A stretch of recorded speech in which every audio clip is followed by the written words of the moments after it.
Hello, and welcome to Songs for the Struggling Artist, the blogcast. And I have been doing a little personal time traveling, not necessarily on purpose, but I have been uploading the early episodes of the blogcast. Some of you who have listened to the previous episode know. I've gotten maybe 7 up by now, and it's just funny to in early spring of 2016, before all the shit hit the fan, or only just a little bits of shit were hitting the fan, and we thought maybe this fan will get turned off very soon and we can all just go back to normal. Anyway, that didn't happen.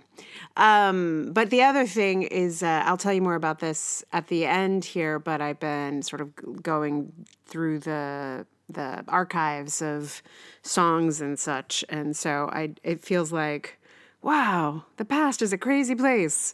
It's good in some ways and also weird. Anyway, today's blog is, it's really funny because some of these, I just kind of toss them off. I'm going to be honest. I'm like, okay, this is a thing that's on my mind, blah, blah, blah. It's over. And then, I'll put them up because I'm like, why not? But I really think this is going nowhere. And this is one of those in my mind. And yet it was one of those that people responded to in a weirdly positive way. So it just goes to remind me again and again and again that there's just no way to predict what is going to resonate with people, what's going to hit, what's going to be important to them or not. It's just always surprising. Always, every time. I think I have some kind of predictive ability, but I really, really do not. I have no ability whatsoever, which is a good reminder to just put them all out, whether I think they're worth anything or not. It just doesn't matter. I just gotta keep them coming.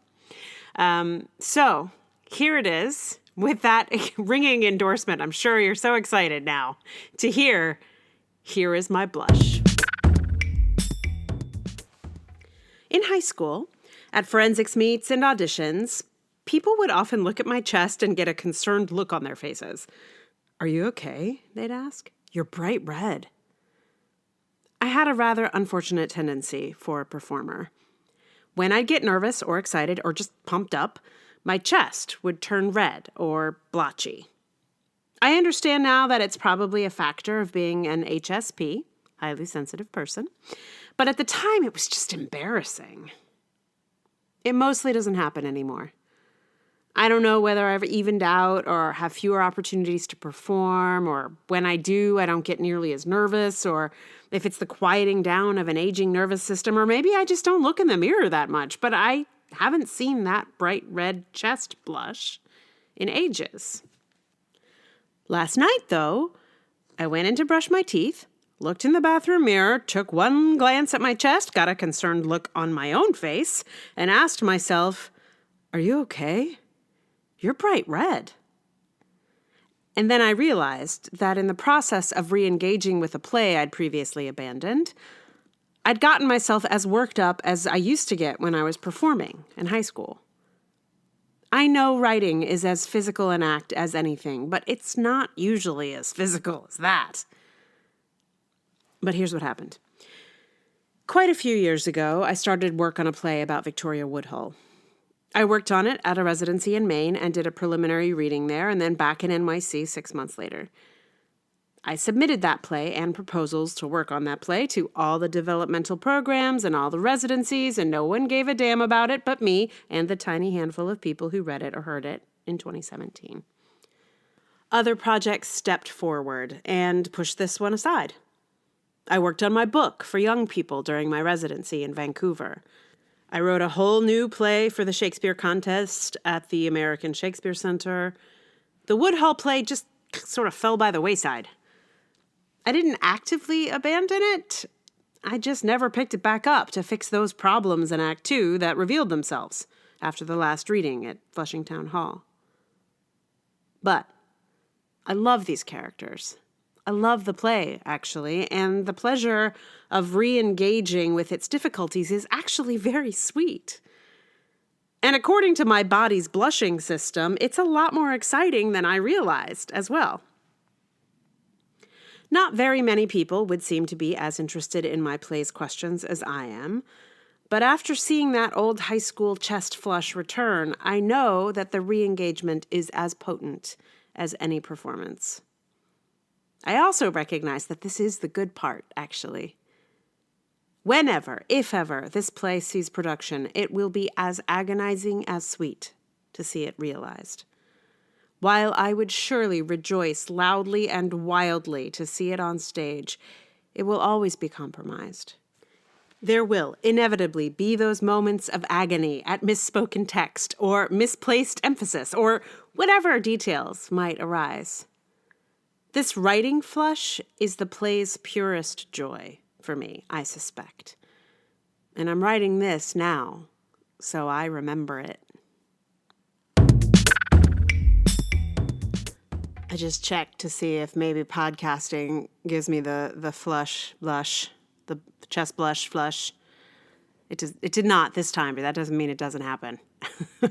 Because that's the thing, like I don't necessarily notice unless someone points it out or I happen to look. But in case you were wondering, not right now. Maybe I need like a longer post that like gets me a little bit more worked up than this one.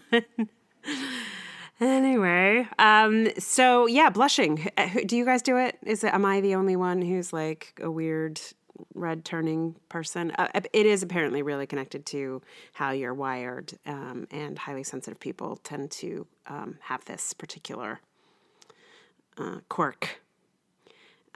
So yeah, I've written a whole post about being a highly sensitive person, and a little bit. I think there's a reference to the redness in that post. So if you're curious about that, I don't know if I blogcasted that one. That may have been pre-podcast. I'm actually not sure at all. I'll look and see. And the answer is, it was in 2014, so definitely not. I started podcasting apparently in 2016. So it was 2 years before the podcast happened. So you'd have to read it. Unless you're like, you know what? I want to hear it so badly. Please make a podcast version of it. In which case, I might do that for you. But only by special request. I'm not going back in time for everything because there was a lot of blog before the podcast. 10 years. The blog has been around for 10 years. And the podcast has only been around since the spring of 2016. So start doing that. It's gonna be a real journey back in time, and not in like the good Back to the Future Huey Lewis kind of way either. So, yeah. So the song for today, and the reason I have been going back into my own archives is that there are weirdly not many songs about blushing. Can you believe this? It just seems like there should be a million of them, and I cannot find a single one I could do. Like, not even, I don't know. First of all, Spotify is a terrible place to do research because their search mechanism is garbage. But I also tried just like regular Google, like songs about blushing, songs about, redness. I mean, red I got to, but blushing, nothing. I mean, I'm not saying nothing, just like, I can't cover a hip hop song. I just can't. I mean, I could, but it would be terrible. And like anyway, surprising to me. Partly because I feel like all of my songs have blushing in them. They don't, I have discovered, but I was like, oh, what I need to do is post one of my own songs because there's a lot of blushing in the songs of Emily Rainbow Davis. So that is what is having to happen here today. I originally thought, okay, I'll do a song that just features red. And And it actually led me to some really interesting songs that I'm not going to do for you. But I actually recommend just having a fun YouTube journey with them. There's a Bob Marley song called Redder Than Red, which is not on Spotify. You're going to have to do it on YouTube. But it's from 1972, and it is a delightful song. It really is. And then there's also a blues song called Cherry Red, which I actually really liked a lot. But I just, A, couldn't find the chords, B, couldn't really get my head around it. But check that out too. Ella Fitzgerald has a version of it, and then Esther Phillips' recording of it is also just delightful. And that one actually is on Spotify. So I enjoyed that version a lot. So Cherry Red, which I am not singing for you. Instead, what I'm going to put here is a song that I wrote a while ago. I don't want to say how long ago, very long time ago, and was in my band. We recorded it as part of our album. So I'm just gonna play you a Bright Red Boots song here from our Bright Red Boots album. It's called Points. I fear that I may have put this on the blog before, but I have discovered that my record keeping is abysmal. I was keeping track of all the songs on a little Excel spreadsheet, but I didn't put every single song in there. So I may have put this on a previous blog. Not recently. I know that because what's going on recently is very different. But if you have heard it on the blog before and are disappointed to hear it again, I apologize to you. But I'm going to guess if it was on the blog cast before, it was really early. This is what's going to happen. I'm going to discover it while I'm re-uploading all of the old podcasts from 2016. And then, we can all go aha, there it is, episode whatever it is. Or it's possible that I've never put this up on the podcast before. That is also a very likely possibility. Anyway, this song was popular with a few people that I knew who particularly liked this one, which I always found charming. And it features turning red. So that is its prime purpose here today, is to be the song for representing blushing. I do have some others I have found, but what I've realized is a lot of the songs that I used to do or know, or ones that I wrote a long time ago but never recorded, or I have recordings of, but they are on a cassette. And I don't know where those cassettes are. They're probably in storage. I think my mom probably has a copy of a couple of them because we used to record our gigs. So there are a few songs that I think are in that collection of songs. And in one case, I also had all of my songs written down in this one notebook that when I went to graduate school got stolen. Not the notebook specifically. It wasn't someone was I steal all your songs, you evil, haha. No, it was I had 11 boxes stolen, and that particular notebook was among the things. So I actually don't remember, I can remember chunks of a song, but not the whole thing. Anyway, but in this process, I feel there are a couple of others, old ones that may come to the fore in this period. So if you're excited about listening to some old songs that I wrote 20 years ago, it might be happening. It might just be happening. Yeah. So before I give you points, just to say, if you want to support the podcast, please, there's so many things to do. You can join my mailing list on my website, emilyrainbowdavis.com. You can like it or whatever it is. 5 stars, that's what it is, on iTunes, and write a little review. I think I need to get a number of those before they'll actually tell me about it. But go ahead and do it if you can. The other things to do, you could be my patron on Patreon, Emily R. Davis at Patreon, patreon.com/Emily R. Davis. And I'm on Ko-fi, I'm on PayPal. Follow me on Twitter, eRainbowD. Like the Songs for the Struggling Artist on Facebook. Those are all things. And it would be awesome if you felt like doing any of them. And meanwhile, here is a song from my late great band, Bright Red Boots. This is Points.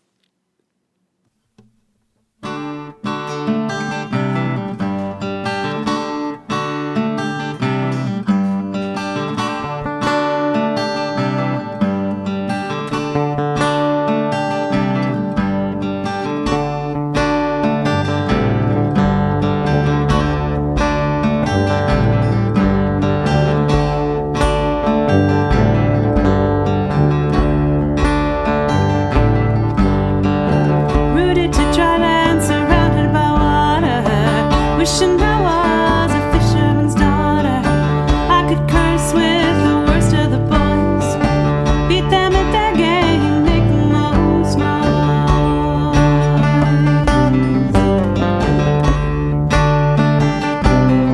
I could tell a nasty story and put them to shame. I would walk into a room and you'd remember my name. I would never rehearse words the way that I do. I would say just what I thought and never think of you. But I wouldn't win any points for telling the truth. I wouldn't win any points. I wouldn't win any points for telling the truth. I wouldn't win any points.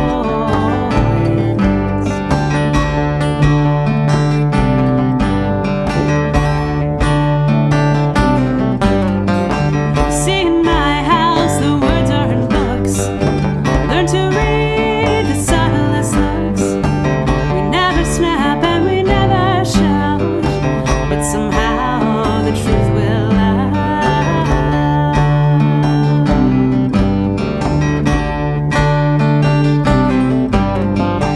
We talk politely of movies and rain. We pass the salt with grace and never show the pain. Our canvas is silence, we paint with our words. Our pictures are our sketches, cause the knowledge gets heard.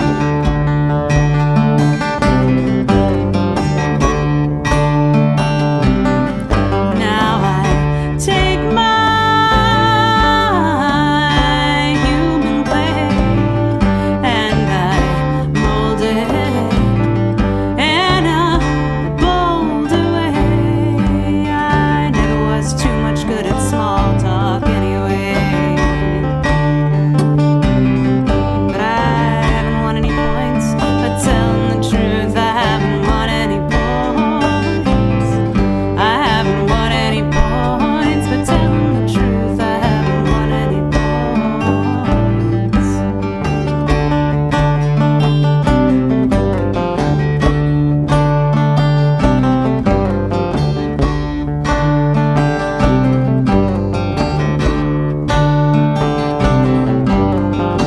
Now I'm expected to play your game, cause I've always been a victim of shame. I'm quick to cry and my cheeks turn red. The blame is mine no matter what you say.